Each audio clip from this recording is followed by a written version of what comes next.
Écoutez, je ne le fais pas souvent, mais avant d'entamer cet épisode de Dia Café, là, je voulais vous parler d'un événement qui me tient à cœur et auquel l'équipe Dia Café souhaitait s'associer. Il s'agit de la conférence AI Helps Ukraine, donc AI Helps Ukraine, donc en soutien à celles et ceux qui traversent des temps difficiles en Ukraine. Et l'inscription à AI Helps Ukraine est gratuite, mais on encourage les dons volontaires et tous les fonds récoltés seront versés directement à Ukraine Medical Support. C'est une OBNL qui s'occupera de procurer, en fait, d'envoyer l'aide humanitaire en Ukraine. Il y a plusieurs conférenciers, conférencières prestigieuses qui seront là lors de ces événements. Ce sont des noms là, maintenant que vous connaissez très bien. Yoshua Bengio sera là. Timnit Gebru sera là aussi.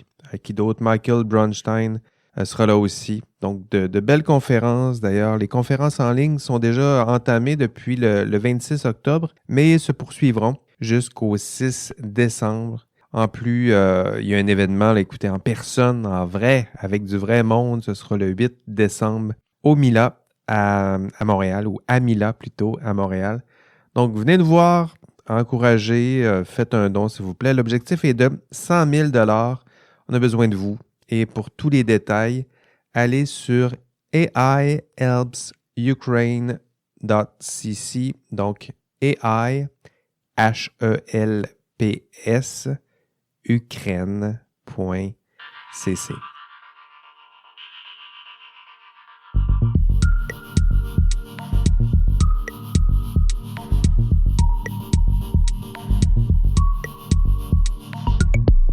Bonjour et bienvenue à vous, chers amis passionnés d'intelligence artificielle. Votre hôte, Jean-François Sénéchal, professeur d'éthique à l'Université Laval. Ça sonne bien. Comment allez-vous? J'espère que vous êtes remis de vos émotions de notre dernier épisode spécial Halloween qui, comme nous le rappelait Shirley, c'est comme nos prix IARC, mais avec un autre nom. On l'appelait spécial Halloween, c'est vrai un peu. Donc, nos histoires d'horreur en intelligence artificielle. J'ai bien du fun à préparer tout ça. Puis, on va le refaire l'année prochaine, très certainement. Mais au programme aujourd'hui, retour sur l'épisode 45. Donc, l'épisode était toujours intitulé Art et IR. Ouais, ça sonne mieux à l'écrit, ou ça se voit mieux à l'écrit. Donc, enjeux sociaux et juridiques de l'utilisation de l'intelligence artificielle en art. Et donc, entrevue avec Valentine Godard. Donc, on revient aujourd'hui avec des thèmes qu'on a abordés avec Valentine. J'ai bien hâte d'entendre ce que mes collaboratrices aujourd'hui ont à nous dire à propos de cette entrevue. Je me permets de résumer un peu les thèmes abordés dans l'entrevue. Donc, les enjeux éthiques sociaux dans l'IA, dans le monde des arts, le potentiel artistique. C'est intéressant aussi de voir son approche. Donc, le vrai potentiel artistique des applications modernes en IA, en intelligence artificielle. Donc, les outils de création, elle disait l'expression text to image. C'est intéressant de voir comment on va traduire tout ça. Donc, des outils qui sont capables de créer des images à partir de quelques lignes de texte, hein, ça le dit. On pense à DALL-E, on pense à Midjourney, on pense à Meta, Make a Video. Donc, vous avez peut-être essayé ça. Et nous avons abordé les enjeux éthiques et juridiques associés à ces applications. Donc, notamment ce qui a trait à la forme, aux différentes formes de reconnaissance, je dirais, du droit d'auteur ou du statut d'auteur ou d'allocation du statut d'auteur. Avec Valentine aussi, on a parlé du narratif de l'IA, un passage intéressant aussi, là. Donc, le narratif, qui contrôle l'histoire en matière d'intelligence artificielle, qui nous la raconte, qui se place au centre. On a parlé de droit en intelligence artificielle, évidemment, ça va revenir très certainement aujourd'hui, démocratisation sociale de l'intelligence artificielle, du rôle des arts dans la culture numérique, donc de façon plus globale. Et pour discuter de tout ça, discuter de cette entrevue, des thèmes, deux invités aujourd'hui, deux collaboratrices. Elles sont juristes en résidence. La première, Ève Gaumont, est avec nous. Bonjour Ève. Bonjour Jean-François, bonjour Charlie. Comment ça va? Ça va bien, ça va bien. Super intéressante entrevue. Moi, je dois avouer, mea culpa, entre les moments où on planifiait les entrevues au sujet de Dali et le moment où on l'enregistre, effectivement, j'ai changé de perspective de manière assez draconienne. Ah oui? Initialement, moi, j'avais des petits préjugés, là. Je voyais pas vraiment pourquoi on brûlait de l'énergie à faire à générer des œuvres d'art artificielles. Et j'ai été, je vous en parlerai plus tard, là, j'ai été subjuguée. Vraiment, vraiment. Autant techniquement, c'est impressionnant, autant les problèmes soulevés sont pertinents. La seconde pour nous accompagner aujourd'hui, Shirley Plumerand est avec nous. Bonjour Shirley. Bonjour à toutes et à tous, Comment ça va? mais très très bien. Merci d'être là encore aujourd'hui. Écoutez, aujourd'hui, là, secret de production, là, c'est notre deuxième enregistrement. Donc, on le fait le back-à-back. On a fait l'enregistrement sur l'Halloween ce matin. Donc, Shirley était là. Elle est là cet après-midi pour nous et ce soir pour elle. Donc, merci d'être là, Shirley. Mais avec grand grand plaisir. Donc, bien hâte de vous entendre toutes les deux. Donc, plusieurs thèmes, sujets abordés avec Valentine. Art, droit d'auteur, des liens évidents avec vos expertises en droit. En tout cas, les liens me semblent être plus dans cette direction. Donc, bien curieux de savoir ce qui vous a attiré votre attention et ce que vous avez retenu. Donc, vos réflexions. Commençons par Ève. Ève, qu'est-ce qui a attiré ton attention dans cette entrevue? Avant de passer vraiment aux questions d'Ali pur, moi, tout début de l'entrevue, je vais accrocher mon attention à une question un petit peu parce que ça touchait à mes marottes, là. Donc, faites-moi confiance, on revient vers l'entrevue, on revient vers l'art, mais on va faire un petit détour. Moi, ma marotte auquel je pense souvent, c'est vraiment l'encadrement des technologies de manière différente à travers le Canada. Comment le Québec et le rest of Canada voient les choses différemment. Bonjour aux Français qui nous écoutent, bonjour à Shirley, pour qui ce sera peut-être un peu moins concret, mais bon, je vais essayer de rendre les choses relativement claires somme toute. Mais quand on s'intéresse un peu au débat sur la scène canadienne, je trouve que c'est frappant de constater que le Québec, toujours en faveur de lois plus fortes pour contrôler les géants du numérique, Ah oui? une approche plus sévère, alors que le reste du Canada est peut-être un peu plus laissé-faire, plus laissé-aller.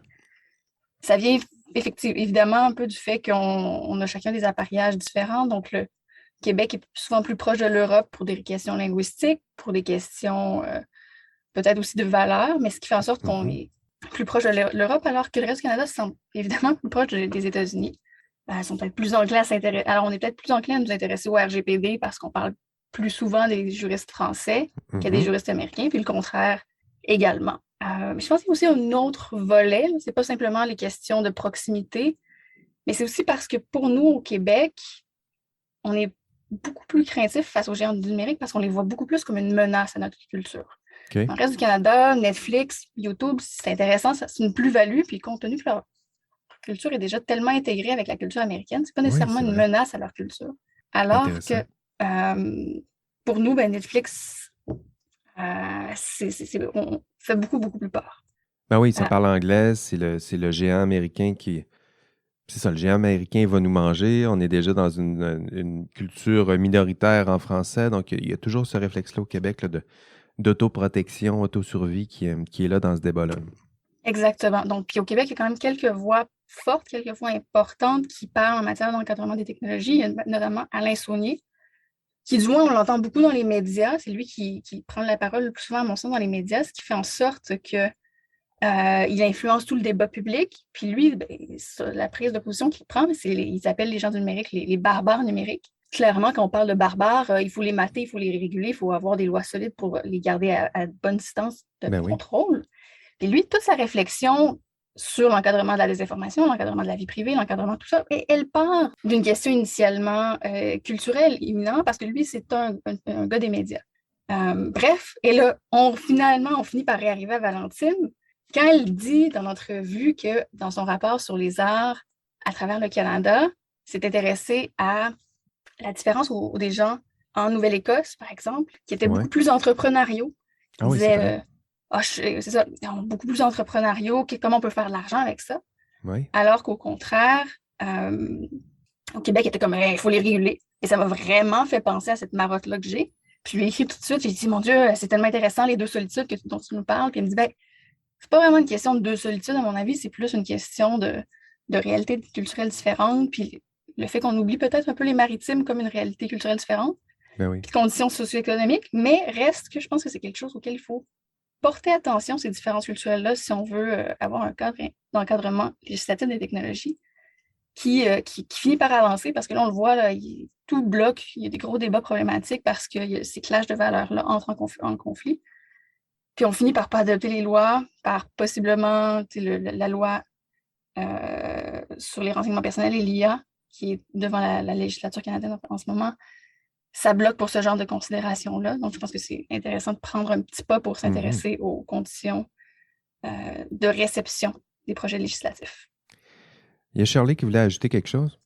Non, mais c'est juste, c'est marrant que tu en parles parce que j'ai lu il y a très peu de temps là, un bouquin de Aurélie Jean. Je ne sais pas si vous la connaissez. Elle a écrit un nouveau bouquin sur le titre, c'est Les algorithmes font-ils la loi? Et il y a un petit passage qui m'a beaucoup intéressée. Alors, elle explicite pas, enfin, voilà, elle développe pas plus que ça, mais moi, je me suis dit, OK, tu vas y revenir, Charlie. Elle parlait justement ce rapport de la loi avec, elle parle de dompter les algorithmes. Et bref, elle prenait en exemple, du coup, je l'ai sous la main, ce bouquin. Son discours vient d'où? Elle est d'où, elle?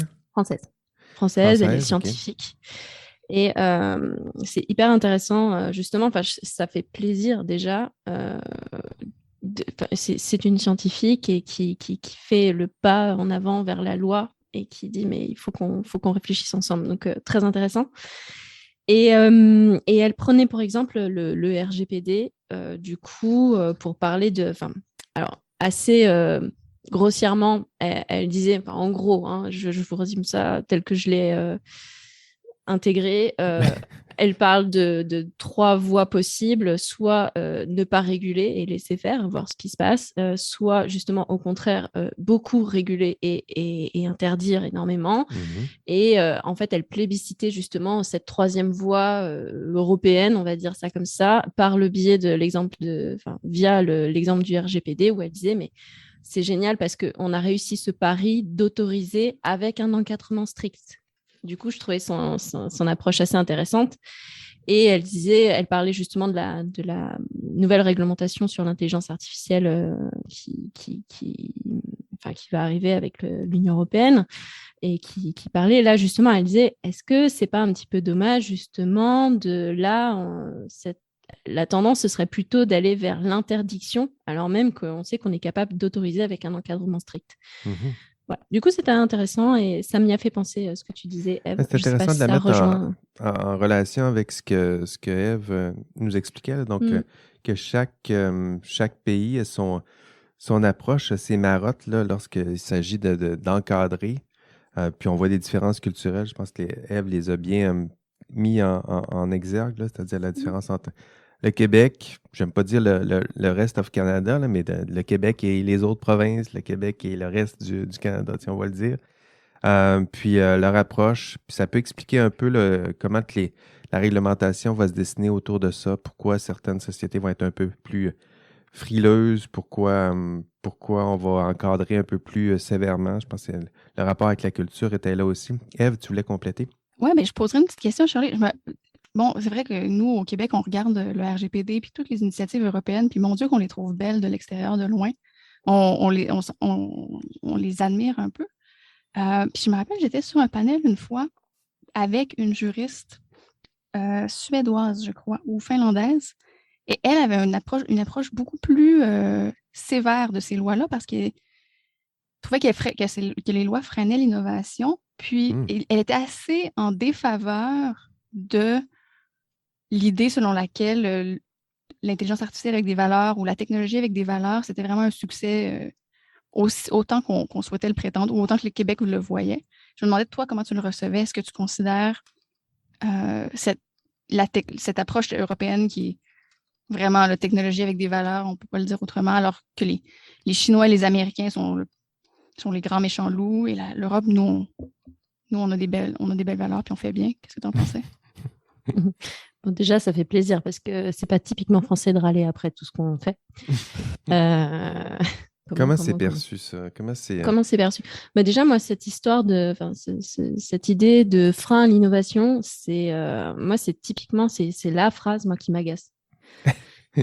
Désolée de le dire comme ça, parce que je l'entends, en fait, tout le temps. Et c'est vraiment le truc que vraiment on me rétorque, on m'affiche un petit peu, enfin, dès que je parle un petit peu avec des ingénieurs, par exemple, c'est On lève la les yeux, phrase. puis bon, encore des règles, encore Oh ouais, des vous normes. nous empêchez de faire des choses, quoi. Globalement, c'est ça. Alors que, enfin, moi, je prône vraiment cette idée de technologie en mettant en avant des valeurs, parce que, enfin, c'est notre plus-value. Enfin, c'est vraiment vers ça qu'il faut aller. C'est ce qui nous distingue. Enfin, je crois.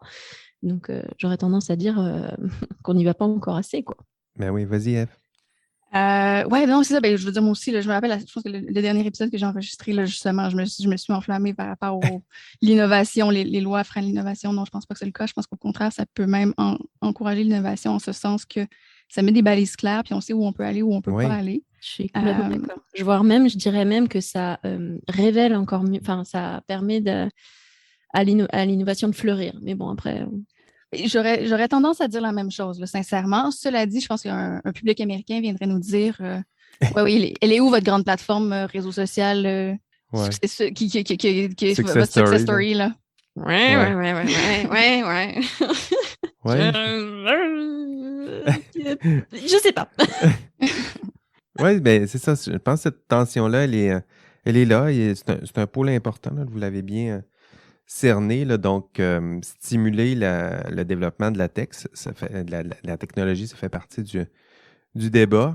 Puis, la réponse à ça, ben, c'est que baliser va permettre de développer dans une direction, peut-être, mais au moins, ça va permettre de développer, peut-être d'accentuer, d'intensifier le développement de la technologie, mais dans cette direction mieux balisée que l'alternative, c'est, ben, on laisse le free-for-all, mais éventuellement, il va y avoir une levée de bouclier, puis là, ça va nuire à l'industrie au complet. Je pense que c'est peut-être ça qu'il faut éviter. Ouais. En tout cas, quelle meilleure preuve de confiance, enfin, je me mets à la place d'un consommateur, quel qu'il soit, quelle meilleure preuve de confiance qu'une entreprise, un produit qui me promet voilà, le respect de certaines valeurs, de mes droits. Enfin, bon, oui, c'est voilà, un pacte, c'est une entente. On vous permet de développer à la condition que, puis donc il y a une entente tacite entre éventuellement le client aussi qui va acheter le produit. C'est pas tant on vous permet de développer à la condition que, je pense qu'il faut vraiment inverser maintenant cette manière de penser. C'est mieux que ça, en fait.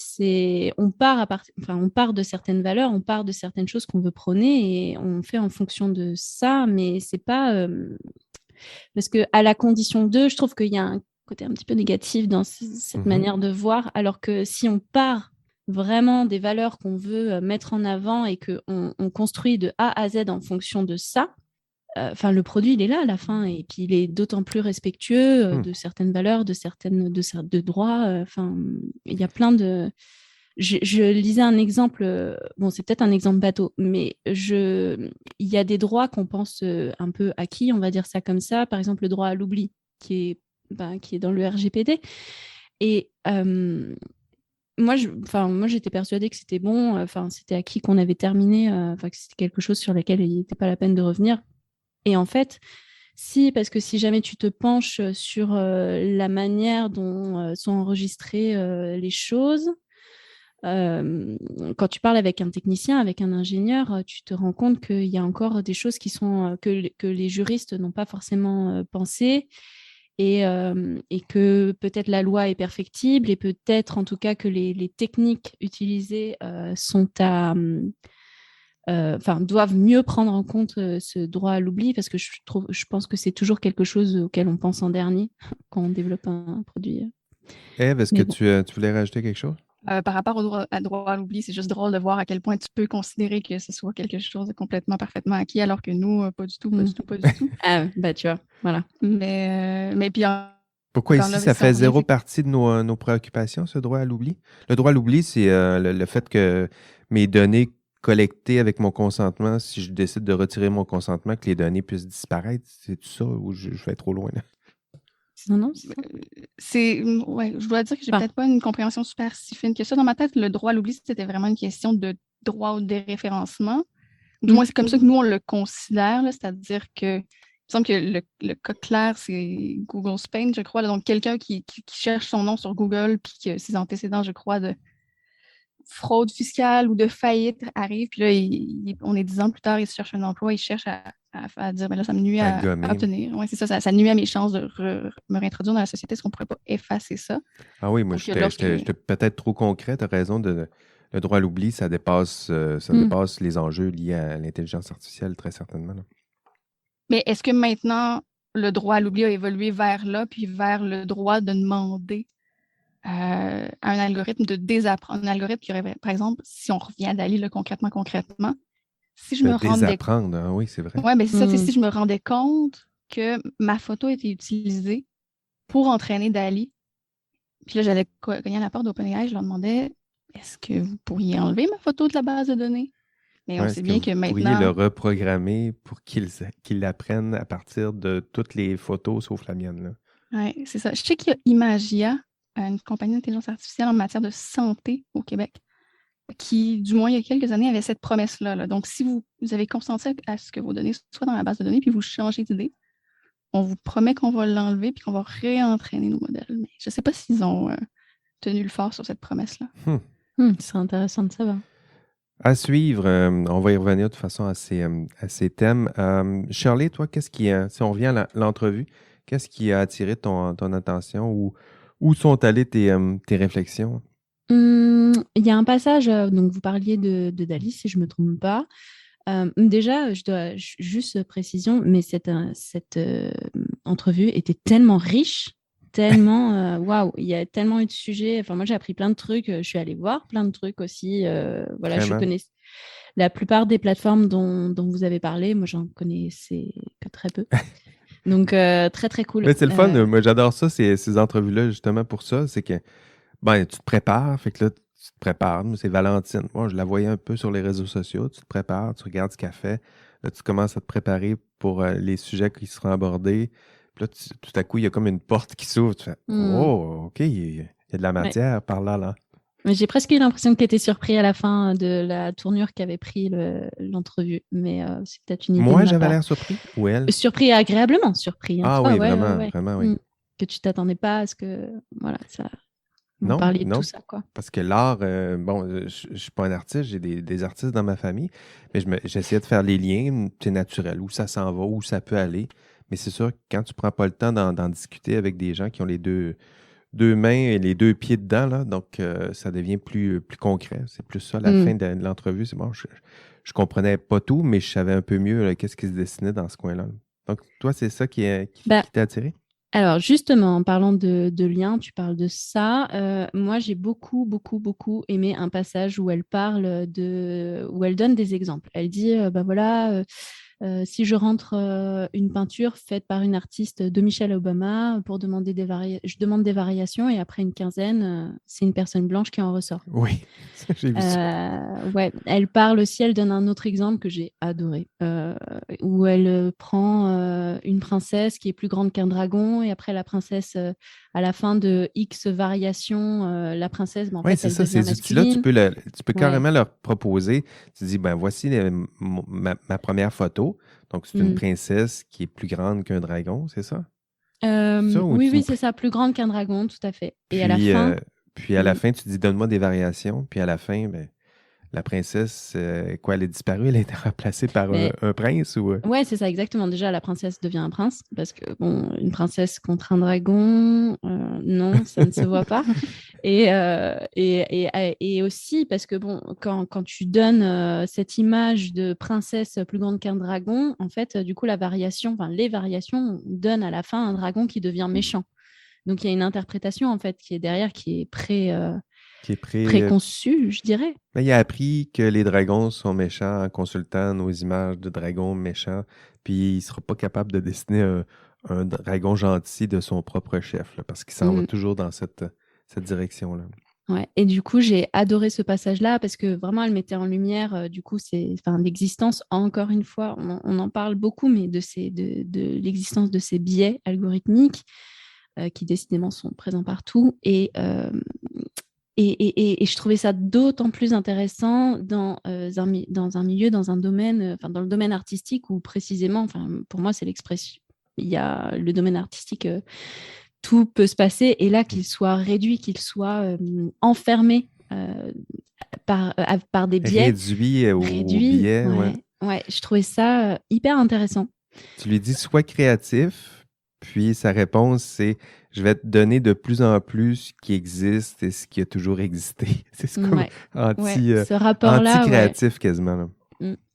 Par le biais d'une question qu'on connaît déjà très bien, les biais algorithmiques. Et du coup, très intéressant. Et ça m'a fait penser, je ne sais pas si les auditeurs, les auditrices connaissent le rappeur FN Meka. Alors, j'espère que je le prononce bien parce que ça fait très boumeuse si ce n'est pas le cas. FN Meka? FN Meka, ouais. C'est un rappeur... Peux-tu nous faire un bout de chanter un peu, non? Non, je ne peux pas. Non, me demandez pas de chanter, encore moins de rapper, s'il vous plaît. Non. Bon, FN Meka, qui est-il? Donc, c'est un rappeur, mais un rappeur virtuel. Ce n'est pas une personne qui existe, c'est à partir d'un algorithme. Ah ben oui, ils ont créé un rappeur. Voilà, ils ont créé un rappeur, donc un rappeur noir. Et j'allais dire évidemment, parce que probablement que l'algorithme a dû penser que si on crée un rappeur, non? Pire que ça, en fait, les concepteurs, ce qui a été mis en avant récemment, alors c'est quelque chose qui est ressorti un petit peu dans les médias français, en tout cas, fin d'été, vraiment rentrée septembre, parce qu'il a été un petit peu mis à l'amende, ce rappeur virtuel. Donc, on n'oublie pas quand même accessoirement qu'un rappeur virtuel, donc il y a des concepteurs qui sont derrière. Et ce que différents incidents ont pu mettre en lumière, c'est que déjà, ces concepteurs sont tous les deux blancs. Bon, jusque-là. OK, là, c'est une nouvelle version, une version moderne du blackface, c'est tout ça? Exactement. Ouais, ils ont parlé de blackface digital. Les associations américaines de défense des minorités ont utilisé cette notion-là. Et je la trouvais hyper intéressante, d'autant plus que là, on est en train de parler d'un personnage, donc toujours 100% virtuel, qui n'existe pas, mais qui a un compte TikTok qui cumule plus de 10 millions d'abonnés. Donc, comme quoi, pour quelqu'un qui n'existe pas, voilà. Et c'est un personnage qui est à la fois un objet de publicitaire. Il sert à la promotion d'énormément de marques de luxe, beaucoup, pas que. Mais c'est aussi un objet musical qui crée. Par contre, ce sont des a priori. On n'est pas certain, mais ce sont a priori des textes qui sont créés, il y a une création musicale à partir de bases de données musicales existantes, bien sûr, hein. Mais voilà, quelque chose de nouveau en ressort. Et voilà, et je trouve, ça m'a fait penser à ça, tous ces exemples, et ça m'a permis de le placer là, au niveau de la création artistique. Au montage, là, je vais mettre un bout de la musique de FN Meka. On écoute ça maintenant.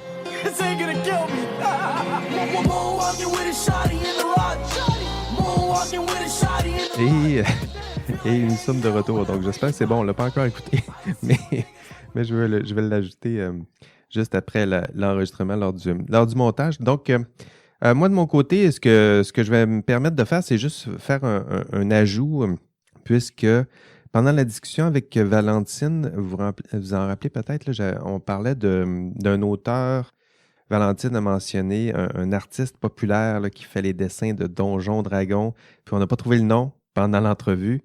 Puis, je vous le dis, c'est lequel le nom de l'auteur. Donc, il s'agit de Greg Rutkowski, ou Rutkowski, R-U-T-K-O-W-S-K-I. Donc, c'est le nom de l'auteur en question, qui est une icône du dessin de Donjons Dragons. Là, vous parlez de dragons et princesses là, plus tard. Là, si vous cherchez des images de dragons, c'est souvent lui qui revient sur Internet. Du moins, il est l'auteur de plusieurs. Puis, c'est justement son nom qui est très utilisé par les utilisateurs de systèmes de génération d'images, là, comme DALL-E puis Midjourney. Puis, l'auteur, vous comprendrez que lorsqu'il s'est mis à voir circuler les images qui circulaient sur Internet, il se disait, coudonc, ça ressemble à mon style, ça ressemble à mes images. Puis justement, ça avait été créé par DALL-E et Midjourney. Puis, l'artiste n'était pas content. Vous comprendrez, là. Donc, l'artiste, il crie depuis l'injustice, évidemment. Donc, sur plusieurs tribunes. Puis, il ne comprend pas comment ça se fait que ses créations, ses propriétés intellectuelles sont instrumentalisées. Donc, d'abord pour entraîner ces intelligences artificielles, puis ensuite pour créer, entre guillemets, de nouvelles images. Donc, des systèmes d'IA qui produisent des images qui sont inspirées des travaux de Rutkowski. Donc, il crée l'injustice, sinon au vol, vous l'avez compris.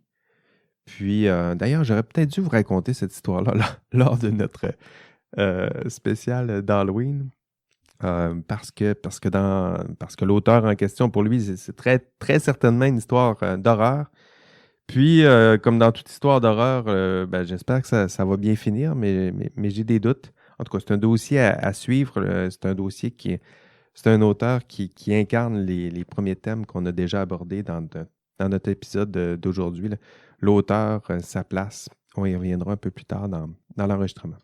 OK, partie 2. Donc, retour sur l'épisode 45 intitulé Art et e-art, enjeux sociaux et juridiques de l'utilisation d'IA en art. C'est plus facile à l'écrit qu'à l'audio. Entrevue donc avec Valentine Godard. Ève, qu'est-ce qui a attiré ensuite ton attention, tes réflexions lors de l'écoute de cet épisode? C'est vraiment une poursuite directe de tout ce que tu viens de discuter, en fait. À la suite de votre entrevue, moi, je me suis mise à jouer un peu avec DALL-E. J'ai surmonté mes préjugés. J'ai commencé à jouer avec. Moi puis aussi. ça m'a complètement... ça m'a vraiment étonnée. Parce que de plusieurs choses, là, dans l'entrevue, Valentine, elle parle de dialogue. Et c'est vraiment l'impression que j'ai eue. En fait, c'est ça. Moi, au départ, je me disais, c'est vraiment juste de la recopie. Moi, comme je disais, brûler de l'énergie pour juste faire des copies de ce qui existe déjà très peu pour moi. Sauf que c'est pas l'impression que j'ai eue en utilisant DALL-E, mais pas du tout. C'est plutôt un dialogue avec la machine que j'ai eu l'impression de vivre, c'est-à-dire que c'est un partenaire de brainstorm. Vraiment. Tu lui demandes quelque chose, puis là, il t'amène, à peu près à un endroit convenu, mais à force de... ça te permet d'explorer des choses, puis d'avoir des idées que tu n'aurais peut-être pas eues sinon. Ça ne remplacera pas l'artiste, mais je pense que les graphistes vont probablement avoir à l'utiliser d'une certaine manière pour se réinventer. Autrement, ça va mettre à mal leur pratique, je crois. Mais je pense que ça peut aussi la bonifier d'une manière très importante.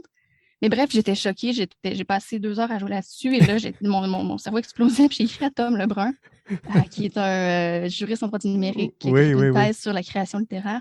Puis j'ai dit, il faut qu'on se parle. Donc, petite autopromotion. Depuis les dernières semaines, je travaille là-dessus. Là, on a fait une entrevue avec lui. Tu as fait une entrevue avec Tom Lebrun? Oui, c'est ça. Vraiment sur les enjeux juridiques de DALL-E. Génial. Super intéressant, ça devrait sortir bientôt. Puis j'écris un texte aussi à ce propos-là. Essentiellement, je résume les grands points dont on traite dans ces questions, dans l'entrevue, dans le texte. Puis l'idée, c'est vraiment, en fait, en tout cas, du moins, le texte qui se nourrit de l'entrevue, c'est voir si les artistes auraient des recours. Si Salvador Dali, par exemple, aurait un recours, ou comme ton artiste de Donjons et Dragons, contre Dali, contre OpenAI, qui a utilisé ses œuvres pour s'inspirer, en guillemets. Et ses conclusions? Mais c'est ça, c'est pas simple. Vraiment c'est-à-dire qu'il y a plusieurs situations. C'est-à-dire que d'abord, on a une première violation potentielle de droit d'auteur avec le simple usage de l'œuvre. C'est-à-dire que nécessairement, mon œuvre se retrouve dans la base de données. Juste ça, c'est une utilisation de mon œuvre problématique. Sauf que ce qui est prétendu souvent par les compagnies qui génèrent ces algorithmes-là, c'est de dire que ça s'inscrit dans une exception de fair use qui est... il y a plusieurs types d'utilisation de type fair use. Là, par exemple, un journaliste qui montre une œuvre, un extrait d'une œuvre, c'est une utilisation correcte. En enseignement, il y a aussi des exceptions où on peut... utilisation fair quand tu utilises pour montrer, éduquer. Même, je pense qu'il y a des exceptions aussi pour la critique, la satire. Exactement. Mais là, on est-tu dans cette zone-là? Ou? Eh bien, oui, parce que c'est-à-dire qu'on joue sur les mots, mais l'argument se tient. C'est pour des fins de recherche. DALL-E, c'est encore au point où on est en recherche, on développe des technologies. Et il tente de s'inscrire dans l'exception de recherche. Mais quand ça va passer à l'étape de on les vend, les images? Là, ça risque de poser plus problème. Encore là, il va y avoir une question de preuve. Hein? Comment on fait pour... L'artiste de Donjon Dragon, probablement que c'est clair. Mais ce ne sera pas clair pour tous. Après ça, il y a aussi des questions de savoir les œuvres qu'on utilise, est-ce que c'est encore sous le coup du droit d'auteur? Par exemple, si j'entraîne sur La recherche du temps perdu de Marcel Proust, pas de problème. Hein? C'est plus protégé par le droit d'auteur. Donc, ça va poser beaucoup de questions. Puis, il y a, au-delà de l'usage de l'image, il y a aussi la reproduction du style. Si on fait des copies de Picasso, de Dali, ça pourrait être aussi une violation du droit d'auteur, mais là, il y a tout un pan d'autres questions qui émergent. Puis, dans l'entrevue, on parlait de quelque chose d'intéressant, puis je pense que je te poserai la question à ce propos-là, Shirley. Parlait de droits moraux, que nous, on n'a pas ou très peu. Non, mais c'est pas des questions de droits moraux. Je ne poserai pas des questions précises de quelle disposition, quel article, mais plus les enjeux qui tournent autour de ça. Donc, de droits moraux, c'est-à-dire que, par exemple, moi, je pourrais dire, si je suis un artiste, l'exemple que Tom me donnait, c'est par exemple Guernica de Picasso, qui est une œuvre anti-guerre. On ne pourrait pas entraîner un modèle sur des variations de ça pour être en faveur de la guerre, parce que là, ça viendrait comme en contradiction avec l'intention de l'auteur à l'origine. Puis ça, c'est quelque chose qui existe en droit européen, mais qui n'existe pas au Canada, ou du moins beaucoup moins au Canada aux États-Unis. Je me demandais si on trouvait que c'était bien ou pas, puis si on voulait intégrer ça dans le futur de la réflexion et le futur de l'encadrement de l'intelligence artificielle générative. Très, très intéressantes, les questions que tu me poses. Mais je suis pas piéger un peu, mais je pense que c'est pas... Aïe, aïe, aïe. Non, je m'excuse. Non, t'en fais pas. Non, pas de souci, au contraire. En fait, ça m'ouvre les chakras de la réflexion, donc très, très bien. Mais là, tout de suite, maintenant, je suis pas certaine de réussir à faire une réponse intelligente sur le sujet. En tout cas, j'ai pas envie de me lancer. J'ai quelques pistes, Shirley, plus tard dans... Il y a une thèse que je veux vous résumer un peu plus tard, puis justement, il pointe vers du droit européen. Peut-être que tu pourras nous éclairer là-dessus. Tu voulais compléter? Oui, non, mais en tout cas, on la laisse de côté. Je ne sais pas comment ni quand, mais on reviendra sur ta question hyper intéressante, parce que j'ai pas envie de la laisser comme ça en suspens, Ève. Par contre, si je rembobine un petit peu plus sur tout ce que tu as dit, je trouvais ça hyper intéressant, cette idée de dialogue, ce que tu disais au tout début, cette idée de dialogue avec Dali que tu as eue. Ah oui. Voilà, pour créer des choses et que au final, tu es resté 2 heures dessus. Alors, si on fait abstraction du fait que c'est à des fins de recherche, que ce n'est pas encore commissariat, enfin, voilà, on met ça de côté. Et enfin, tu as certainement, au cours de ton autre entrevue, exploré ces sujets-là, mais une chose est sûre, c'est que l'intelligence artificielle, elle vient challenger des notions de droit, pas qui peuvent évoluer, bien sûr, mais en tout cas, là, l'intelligence artificielle, elle vient vraiment les challenger. Hein, avec cette idée, parce que quand on parle de droit d'auteur, il y a cette idée de qu'est-ce qu'on vient protéger, c'est une œuvre de l'esprit et c'est l'originalité de cette œuvre qu'on vient protéger. Et autour de ces deux notions-là, l'intelligence artificielle et puis la création, le processus créatif qui est autour, en tout cas, c'est très intéressant à quel point ça vient étirer ces notions. Enfin, jusqu'où, justement, moi, c'est la question que je me pose. Jusqu'où elles peuvent être, elles sont étirables. Donc, je ne sais pas si c'est quelque chose que tu as abordé précédemment. Est-ce que c'est quelque chose que tu as abordé avec monsieur, c'est Lebrun, hein, Lebrun, oui. Est-ce que c'est quelque chose que j'ai abordé? Oui, mais en fait, lui, il y avait une réponse intéressante. En fait, moi, ce que je lui ai posé, parce que Tom est un doctorant en littérature, qui est un juriste, mais qui a fait un doctorat en littérature. Donc, clairement, il a une sensibilité artistique assez intéressante.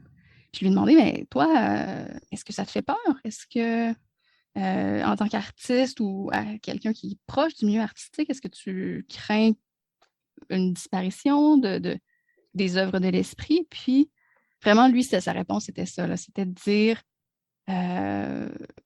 il va falloir qu'on s'adapte, évidemment. Moi, au départ, quand j'ai commencé à m'intéresser à ça, j'avais peur. Puis, à force de travailler avec, à force de mieux comprendre comment ça fonctionne, on voit comment on peut faire un alliage entre tirer les forces de tout un chacun. Et en travaillant de près, on se rend compte qu'il y a des milliers de lacunes, puis que c'est encore trop lacunaire pour être intéressant, pour remplacer, puis que ça ne le sera probablement jamais parce que ça fonctionne d'une certaine manière, mais que ce qu'il disait, avec l'arrivée de la voiture, on avait peur à la disparition d'un tas de professions. Au final, la seule profession qui a vraiment disparu, là, qui n'a pas eu à évoluer, mais qui est vraiment morte avec l'arrivée de la voiture, c'est les maréchals ferrants. Le reste, ben, là, je simplifie, mais le reste a évolué. Là. C'est vraiment le métier qui est disparu, presque le seul, c'est les maréchaux ferrants. Maréchal, ça ne s'accorde pas, désolé. Bien vu. Mais une autre affaire qui est intéressante aussi dans mon expérience avec DALL-E, DALL-E puis une autre question de droit que ça soulève, je pense, c'est DALL-E ne permet pas de chercher des visages connus. Puis c'est correct dans l'idée où on ne veut pas avoir des deepfakes ou des images Mais ça qui va ce venir. soit. Ben, DALL-E a comme moralement refusé de le faire. Midjourney, je crois, permet. Je pense qu'on peut générer des Justin Trudeau. Du moins, il y en a certains qu'on peut. Mais DALL-E ne le permet pas. Puis, quand j'ai commencé à regarder ça, on était dans le temps du décès de la reine. Malgré tout, on réussit à voir qui a été utilisé pour entraîner. Là. Parmi les célébrités, donc si je marquais la reine, on me disait non, ça se peut pas. Ou sinon, par une espèce de détournement, reine, utilisation du mot queen, ça renvoyait aussi parfois à des gens qui pouvaient ressembler à Beyoncé, par exemple. Mais si on marquait Sa Majesté, là, on commençait, puis finalement, moi, j'ai reconnu un certain nombre de visages, là. Hillary Clinton, Nancy Pelosi. Ah oui, on les reconnaît comme ça. Ben, tu sais, quand tu regardes beaucoup, t'en as fait beaucoup. Ouais, t'as passé du temps pas mal. Là. Oui, moi, j'ai joué avec un bon bout de temps. Hillary Clinton, Nancy Pelosi, Madonna, ils reviennent. Là. Tu commences à reconnaître des traits. C'est drôle. C'est intéressant quand même. Ces personnes-là, est-ce qu'elles ont des droits aussi? Mais c'est intéressant aussi la notion de dialogue que tu disais un peu plus tôt, là, c'est-à-dire qu'on le voit. Parce que l'absurde, c'est juste de dire, genre, j'écris des mots, comme tantôt avec quand on disait le biais qui apparaît, c'est sûr que le biais, ça se peut bien qu'il apparaisse, mais si on le voit comme un dialogue, c'est-à-dire qu'une fois qu'on a vu le biais, tu lui dis, ben, dessine-moi une princesse, puis là, tes princesses sont toujours blanches, tu peux dire, dessine-moi une princesse, mais pas juste des princesses blanches. Là. Donc peut-être que ça pourrait aider. J'ai vu ça aussi, ces images-là circuler sur Internet, vous l'avez peut-être vu, là, c'était écrit, il y a quelqu'un qui a écrit « Saumon dans une rivière ». Puis là, on voyait des pavés de saumon là, tu sais, qu'on peut acheter à la poissonnerie, là, puis qui nageaient dans les rivières. Bon. Puis là, on peut rire en disant, bon, l'IA, c'est là où ça va nous mener, puis on s'en va dans un mur. Mais en même temps, on peut se dire, tu sais, il aurait pu juste ajouter après no food, puis tu sais, l'algorithme, d'ailleurs, j'ai réessayé de reproduire ça avec DALL-E, ça ne marchait pas. Avec Midjourney, ça ne marchait pas. En fait, il y avait un autre outil, je ne me rappelle plus lequel, là, j'ai oublié son nom, qui lui, effectivement, ça te produisait des pavés dans l'eau, là, des pavés de saumon dans l'eau. Mais je pense que l'idée derrière ça, c'est que, du moins si on en juste à la dimension création, il y a vraiment un potentiel de création artistique qui est là. Si l'artiste, un vrai artiste, se met en dialogue avec ces outils-là, il y a moyen d'en tirer quelque chose de vraiment intéressant. La dimension de droit, là... Ouais, vas-y. Mais c'est super intéressant. Tu sais, je veux dire, quand je dis dialogue, justement, là, ces espèces d'absurdités-là créées, c'est ça qui est intéressant aussi d'un point de vue artistique. Quelqu'un, un peintre qui aurait eu cette idée-là, ça aurait été brillant. Moi, je suis tout à fait preneuse, là.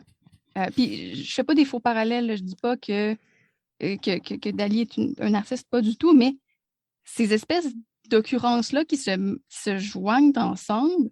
Moi, un peintre qui aurait peint des pavés de saumon à travers plein de rivières différentes à travers le monde, j'aurais trouvé que c'était une idée assez intéressante. Oui, pour éduquer peut-être les enfants qui pensent que le saumon pousse carré à poissonnerie. Là. Donc, même pas nécessairement, juste vraiment à des fins artistiques. Oui, artistique, tu as raison. C'est cool, tu sais, c'est cool de challenger intellectuellement comment on voit, puis comment... Bref, je trouve que c'est pas du tout une erreur qui devrait dire à l'intelligence artificielle, c'est inintéressant. Au contraire, je pense que tout comme dispositif d'inspiration, ça peut être assez fertile. Oui, il y a une richesse là. Puis en même temps, je ne veux pas non plus qu'on sombre ensemble. Puis c'est pas ce que vous pensez non plus. Mais donc, il y a ce côté-là, là, très enthousiasmant. Puis je pense que Valentine, moi, elle a réussi à me vendre ça. C'est-à-dire que le potentiel de création artistique, il est là. Mais il y a aussi des enjeux de droit en matière de droit d'auteur, des enjeux importants qui sont là. Puis ceux-là, vous les avez bien mis en exergue. D'ailleurs, Shirley, est-ce qu'il y avait d'autres choses qui avaient attiré ton attention dans l'entrevue? Ouais, là, on bascule dans Côté autre obscur, là? chose. Non, non, non, non. On bascule dans autre chose. Il y a un autre un sujet qu'elle a abordé et qui m'a vraiment euh, intéressée, touchée. Tu l'as mentionné, je crois, au tout début, sur le narratif, sur Oui. qui occupe la place centrale en intelligence artificielle dans ce Qui nous domaine. raconte cette histoire-là Qui nous et pour raconte quelle cette histoire. raison? Je trouvais cet extrait-là hyper intéressant. La manière dont vous l'avez abordé, bien sûr, les exemples que vous avez donnés. Et cette interrogation-là, en fait, elle a fait écho à un constat que j'ai depuis plusieurs mois. Et ça me trotte dans la tête depuis un petit moment. Et du coup, c'était intéressant. Moi, ça m'a motivé vraiment un peu à essayer de documenter tout ça. Donc, pour revenir un petit peu plus sur ce dont vous avez parlé, c'était cette idée, enfin, à travers plusieurs choses, donc qui occupe la place principale, enfin, avec des groupes, on va dire, dominants ou même le milieu économique qui prend Oui, une on le place sent, assez on le sent. importante. Dans le fond, c'est ça la question. On le sent qui nous raconte cette histoire-là. Mm, Là. C'est on pas le les sent, c'est artistes, moi, ça. qui me parlent Mm, d'IA là, en ce moment. tout Là. à fait. Mais On oui, le sent que c'est le totalement. monde plutôt économique qu'industriel. On Exactement. sent que ça vient plutôt de ce côté-là. Puis c'est pas une critique, là, c'est un constat. Là. Un constat, tout à fait. Et exactement. Et du coup, bah, merci du coup de le mettre en avant parce que enfin, je fais un petit focus là sur la France. On a Jean-Noël Barrot qui est un ministre, qui est le ministre délégué auprès du ministre de l'économie, des finances et de la souveraineté industrielle et numérique, chargé de la transition numérique et des télécommunications. Pardon. Mm-hmm. Oui, Eve, du coup, tu voulais. Eve, tu voulais dire quelque chose? Poursuis. Après. Ouais, ça marche. Et du coup, donc ce ministre est délégué auprès du ministre de l'économie concrètement. Et donc je me dis, mais comment, cette personne, avec tout le respect que j'ai pour lui, hein, je suis sûre qu'il est absolument brillant et qu'il traite énormément de sujets, mais je me dis qu'il forcément, en étant délégué auprès du ministre de l'économie, vous avez cette thématique-là qui est principale. Enfin, vous traitez forcément ces questions sous le prisme des affaires économiques et ça biaise nécessairement, ne serait-ce que les questions que vous abordez et ensuite les décisions que vous allez prendre. Je ne sais pas, hein, je me dis en tout cas que la manière dont elle abordait, dont Valentine abordait les questions, par exemple, justement par le biais du social, de savoir à qui obtenait les financements en matière d'intelligence artificielle. Ouais, c'est des questions qu'on ne se pose pas assez, je trouve. Ben oui. Et que j'aimerais bien documenter, d'aller plus loin en France, mais aussi au sein de l'Union européenne. Dès qu'une question en lien avec le numérique est abordée, par quel biais, très concrètement au niveau organisationnel, qui aborde la question? On avait fait cette étude-là ici quand on avait rencontré Maxime Colleret avec un réseau tissé serré. On voyait qui sont les principaux acteurs, puis qui sont les vraies personnes, le narratif, là, ceux qui nous racontent l'histoire. Et il y a surtout ces personnes-là, là, en tout cas, qu'on les voit gravir les échelons, puis se pointer dans plusieurs de ces meetings-là. Ève, tu voulais ajouter quelque chose? Oui, mais première chose, moi, je vais être attentive, puis je vais regarder, j'ai hâte de voir ce que tu trouveras, Charlie. Je vais suivre tes travaux là-dessus ou tes réflexions là-dessus. Je vais être toujours enthousiaste de m'asseoir avec toi dans les podcasts pour que tu nous tiennes au fait des développements de ça. Avec plaisir. Mais ouais, en fait, je réagissais à ce que tu disais, Jean-François, au sujet de c'est pas les artistes qui nous le racontent. Ouais. Puis c'est vrai, là, c'est complètement vrai. Mais on dirait qu'aujourd'hui, je sais pas, je suis dans des particulièrement bonnes dispositions. Je dois être cheerleader de l'intelligence artificielle pour la journée, alors que c'est jamais ma position normalement. Mais bref, j'étais dans un atelier de Valentine, puis j'ai été encore là super impressionnée de voir à quel point les artistes étaient partants. Puis même pour des usages qu'on aurait tendance à croire, à juger. Là. Moi, j'ai été surprise de les entendre être bien plus enthousiastes par des algorithmes de recommandation, par exemple. Alors que moi, je me disais, c'est mauvais aplanissement de la culture, mais non, ouais, eux, c'est comme... La curiosité. On peut comprendre que les besoins des utilisateurs, pourquoi pas? Si ça peut donner plus de reach à nos œuvres, de mieux les targeter ou de mieux comprendre leurs besoins, et après ça, d'utiliser notre créativité par-dessus ça, pas de la reléguer, puis pas de simplement de donner de la bouillie pour chat qui copie-colle exactement ce qui est demandé. Mais quand on en parle à ces artistes-là, là, des problèmes de droit d'auteur, comme cet artiste-là, le Rutkowski, là, qui n'a pas la reconnaissance, ne serait-ce que son nom soit associé aux images en question, ou qu'il y ait une forme de petite, peut-être, rémunération associée à ça en matière de droit d'auteur, est-ce qu'ils sont enthousiastes quand même, ou est-ce que ça les préoccupe? Ah non, mais tu sais, je pense que ça, moi, je pense que la raison pour laquelle ça me scandalise moins, ou du moins, c'est que c'est facile à régler. C'est-à-dire que, c'est pas facile, mais dès qu'il y a la volonté, si on a le courage de s'asseoir devant OpenAI et de dire, non, ce que vous faites, ça marche pas, il faut que vous les payiez, les artistes dont vous utilisez le travail. Puis si vous voulez pas les payer, vous allez prendre des œuvres libres de droit. C'est évident là, qu'il faut que ces artistes-là soient rémunérés. C'est évident, à mon sens, que si on utilise le travail de quelqu'un pour entraîner un modèle d'intelligence artificielle, il faut que ce soit accompagné d'une rémunération. L'exception de la recherche, pour moi, ça ne fonctionne pas. Ou du moins, ça ne fonctionnera plus. Là. Votre algorithme fonctionne bien. Là. On a des preuves. Vous allez commencer à ça va, c'est plus de la recherche. Là, si vous commencez à vendre vos photos, là, c'est parce que vous en tirez des revenus. Ouais. Maintenant, on va sévir. Là.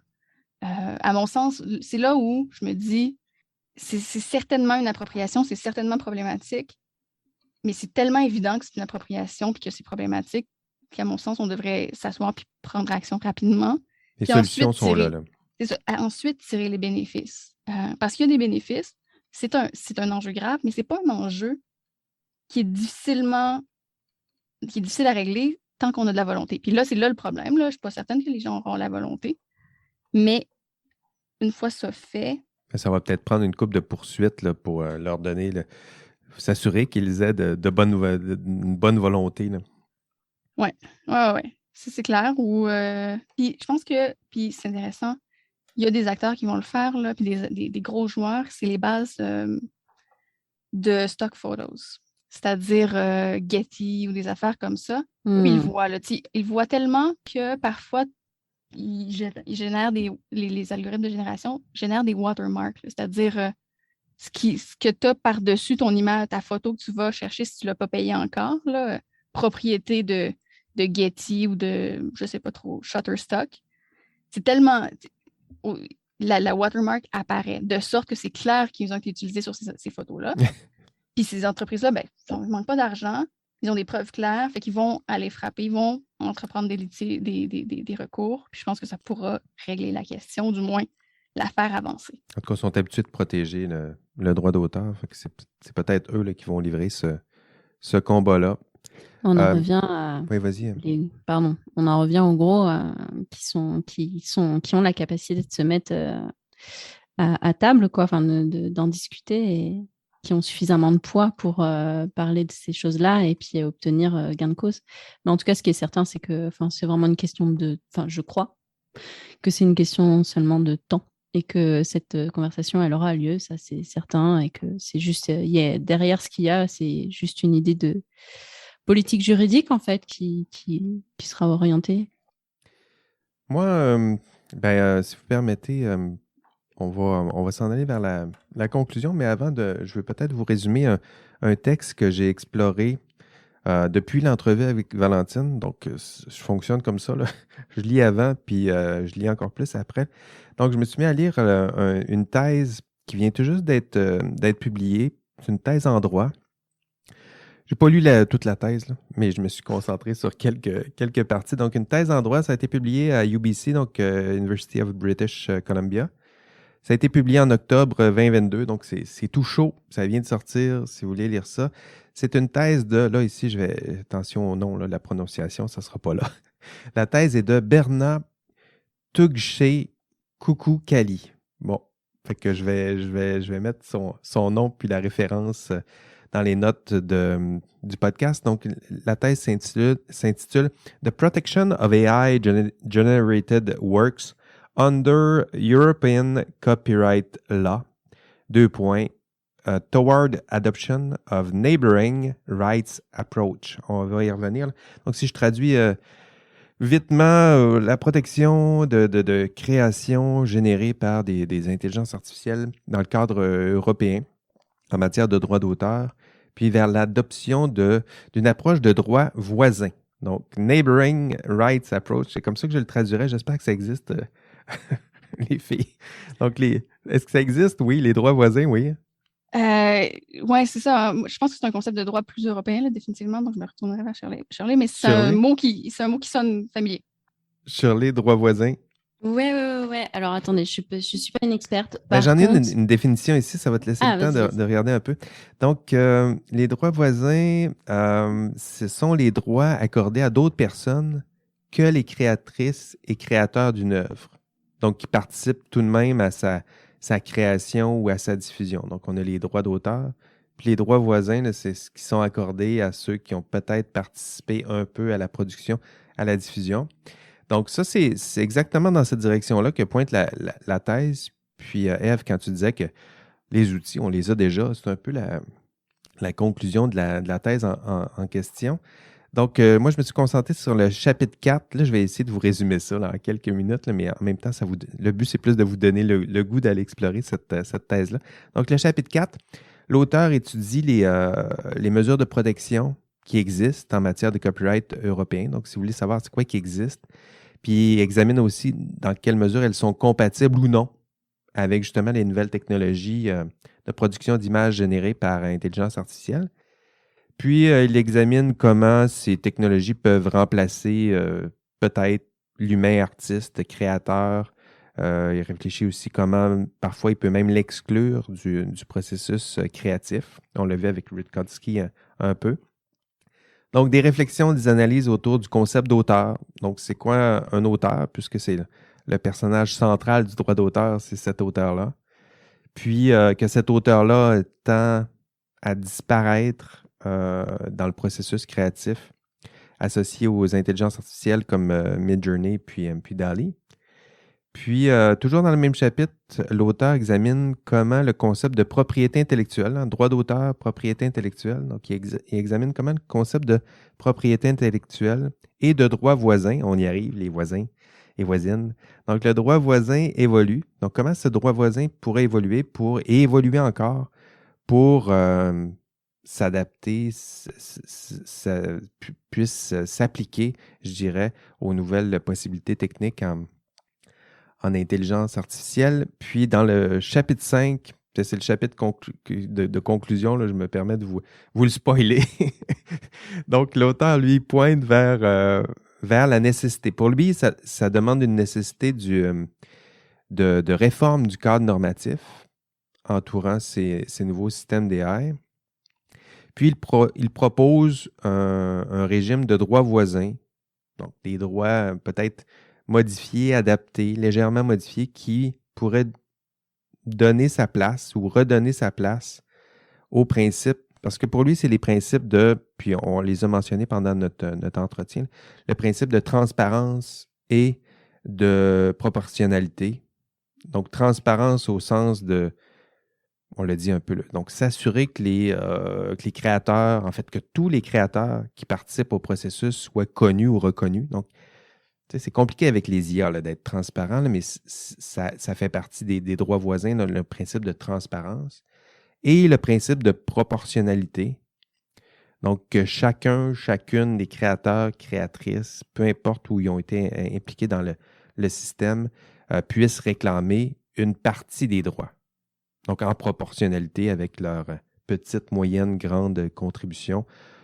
Si votre image a été utilisée une fois pour entraîner un algorithme, ben, il y aurait une espèce de proportionnalité là, puis tu as droit à une partie des droits. Je pense que c'est si je comprends bien, les thèses du monsieur en question ou de la madame en question.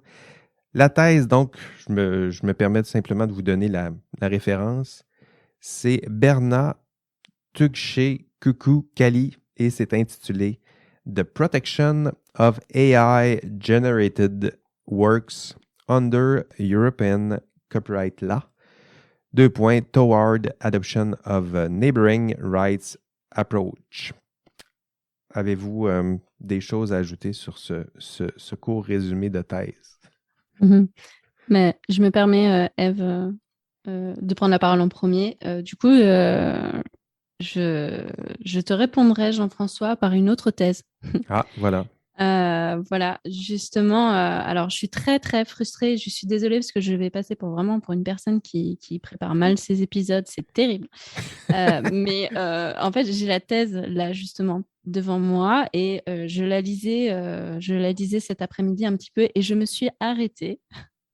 Je vous jure, c'est vrai et ça m'embête beaucoup. Je me suis arrêtée pile avant le paragraphe sur les droits voisins, justement. Donc, je suis très, très embêtée, mais je sais que c'est là, je sais que c'est dans cette thèse. Donc, la thèse, c'est vers un droit de l'intelligence artificielle. En français, en plus, là. Oui, tout va bien. Ben Donc, voilà, vers un droit de l'intelligence artificielle de Samir Merabé. Et c'est une personne qui est professeure à Lyon 3, donc mon université. D'ailleurs, ça pourrait être l'occasion. Moi, j'avais envie de lui proposer de venir de l'inviter pour une entrevue. Donc, ça pourrait être vraiment l'occasion. Il parle de ça, mais il parle de beaucoup d'autres choses à travers sa thèse. Et bon, du coup, je suis désolée parce que je ne peux pas rentrer précisément dans la question qu'on se pose autour des droits voisins parce que je n'ai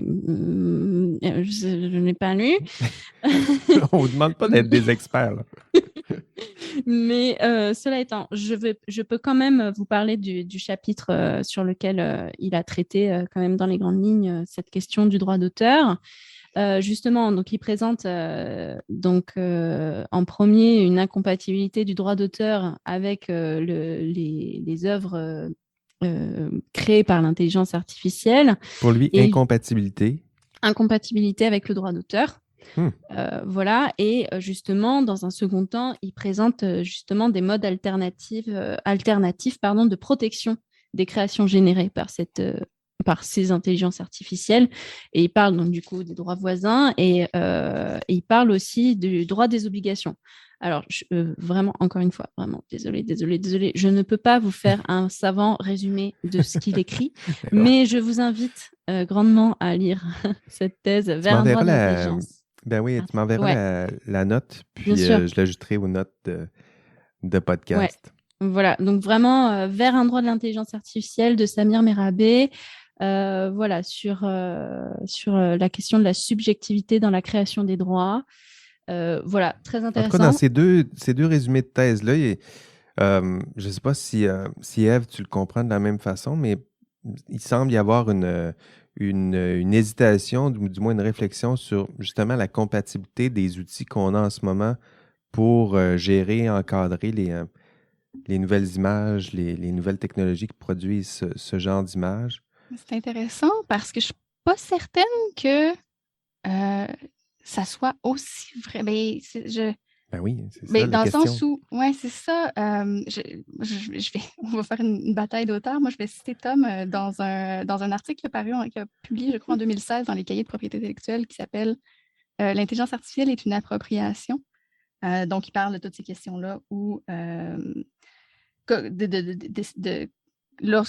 quels seraient les mécanismes juridiques qui pourraient nous permettre. Puis lui, ce qu'il soutient, qui aura nécessaire modification, mais ce qu'il soutient, c'est que le mécanisme de la reproduction qui est existant en droit canadien serait satisfaisant pour s'intéresser à ce type de situation-là. Ouais. Donc, je vous invite à le lire. Il l'exprime de manière beaucoup plus éloquente que Tom moi. Lebrun. Tom Lebrun. l'intelligence artificielle est une appropriation. Envoie-moi aussi la notification. Vous voyez comment on prend soin de vous, chers auditeurs, chères auditrices. Là, on lit pour vous, on résume pour vous, puis on vous donne les références en plus. D'ailleurs, Ève, ton entrevue avec Tom Lebrun, ça va être publié comment, quand? Il faut que je termine le montage et puis ça va sortir au maximum la semaine prochaine. Tu me feras signe, puis j'en ferai la promotion via notre podcast, puis via nos réseaux sociaux. Ça sera intéressant. Comme je vais être parmi les premiers à écouter ça, très certainement. Aussi, je suis super intéressée là. Vraiment, tu as déjà publié ou pas du tout? Rien. Ce sera le premier. début, le premier épisode enregistré, le premier tout. On apprend. On apprend. Bien de t'entendre là-dessus, oui. Avez-vous d'autres choses à rajouter? Dernier commentaire, peut-être? Non, ne serait-ce que des remerciements pour cette discussion-là qui était vraiment le fun. C'était vraiment cool. On est là pour ça. Hein? Donc, Shirley, dernier commentaire. Non, rien à ajouter. Juste pardon, Ève, et pardon tout le monde de ne pas avoir répondu. Mais je la garde dans un coin de la tête, Ève. Pardon de ne pas être une experte parfaite sur tous les domaines, sur toutes les questions de droit. Mais non, mais du coup, ça me vraiment, je sais pas encore comment ni quand, mais ça me ferait plaisir de revenir dessus, en tout cas. Donc voilà, sur ta question tout à l'heure, les droits moraux, tout ça. Merci, voilà. Merci Shirley, merci à vous deux. Sinon, voilà, ce sera tout pour aujourd'hui. Donc, merci encore à Valentine Godard pour sa générosité, ses explications, son humour aussi, bien du plaisir de discuter avec elle, sa passion, ses lumières. Merci à mes collaboratrices aujourd'hui et je vais reconnaître leur statut d'autrice dans l'épisode en mentionnant évidemment leur nom. Donc, Ève Gaumont était là avec nous. Merci Ève. Merci à vous. Et Shirley Plumerin est avec nous aujourd'hui. Merci, Shirley. Merci à toi. Merci également à vous, auditrices, auditeurs d'IA Café. Donc, DALL-E, on en a parlé aujourd'hui, Midjourney, Meta, Make a Video, des technologies dont le potentiel est immense et enthousiasmant, on l'a dit, qui soulèvent évidemment des questions de droit, très certainement. Donc, on les a explorées aussi. On a commencé notre exploration aujourd'hui. Et si vous n'avez pas encore testé ces outils, ben, je vous invite à le faire parce que c'est trippant.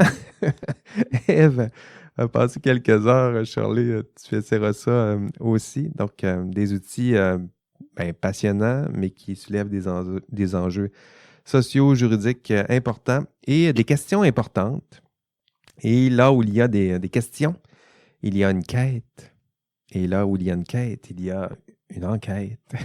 Et c'est notre enquête sur la recherche en intelligence artificielle et sur les enjeux éthiques, sociaux, juridiques de l'intelligence artificielle. Ça s'appelle IA Café. Allez, on se voit au prochain épisode et d'ici là, on rêve peut-être de moutons électriques.